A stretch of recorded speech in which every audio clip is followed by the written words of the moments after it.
जर तुम्ही RSIला एक ओव्हरबॉट आणि ओव्हरसोल्ड इंडिकेटर समजताय तर तुम्ही ऑलरेडी चुकीच्या डायरेक्शनमध्ये चाललाय. बुक्समध्ये आपल्याला काय सांगितलंय की 70च्या वरती जर RSI असेल तर तो स्टॉक किंवा ती इंडेक्स ओव्हरबॉट झोनमध्ये जाणार आणि जर 30च्या खालती RSI असेल तर तो स्टॉक किंवा ती इंडेक्स ओव्हरसोल्ड झोनमध्ये जाणार. पण हे पूर्णपणे चुकीचं आहे कारण की मार्केट आता त्या पद्धतीने चालत नाही.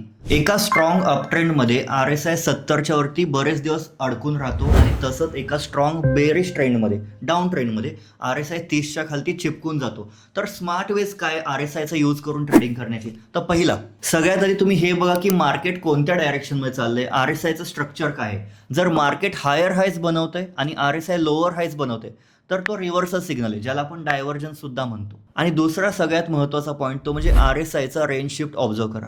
जर मार्केटमध्ये RSI 40 आणि 60च्या मध्ये आहे आणि त्यातून तो 60 आणि 80 मध्ये एंटर करतोय तर थोडक्यात मार्केटमध्ये स्ट्रॉंग ट्रेंड आहे. तुम्ही शॉर्ट करू नका ब्लाइंडली. लोक काय करतात 40-60 मध्ये समजतात, त्यांना वाटतं ओव्हरबॉटमध्ये गेलाय सो ते शॉर्ट करतात ब्लाइंडली. ते पूर्णपणे चुकीचं आहे. आणि जर RSI 40-60च्या रेंजमधून जर 40-20च्या रेंजमध्ये एंटर करतोय तर तुम्हाला हे समजायचं की तो ओव्हरसोल्ड झोनमध्ये नाही चालला तर तो चाललेला आहे एका स्ट्रॉंग बेरिश मोमेंटममध्ये. मग थोडक्यात लोक काय करतात, त्यांना वाटतं की ओव्हरबॉट आहे पण ॲक्च्युअली ते अप ट्रेंड चालू असतो. त्यांना वाटतं ओव्हरसोल्ड आहे ॲक्च्युअली ते डाऊन ट्रेंड चालू असतो. सो तुम्हाला ट्रेंडचा बेनिफिट घेऊन तुम्हाला त्याप्रमाणे पोझिशन्स क्रिएट करायच्या आहेत. तर इथून पुढे RSIला 70च्या वरती बघून डायरेक्ट शॉर्ट मारू नका आणि RSIला 30च्या खालती बघून डायरेक्ट बाय करू नका.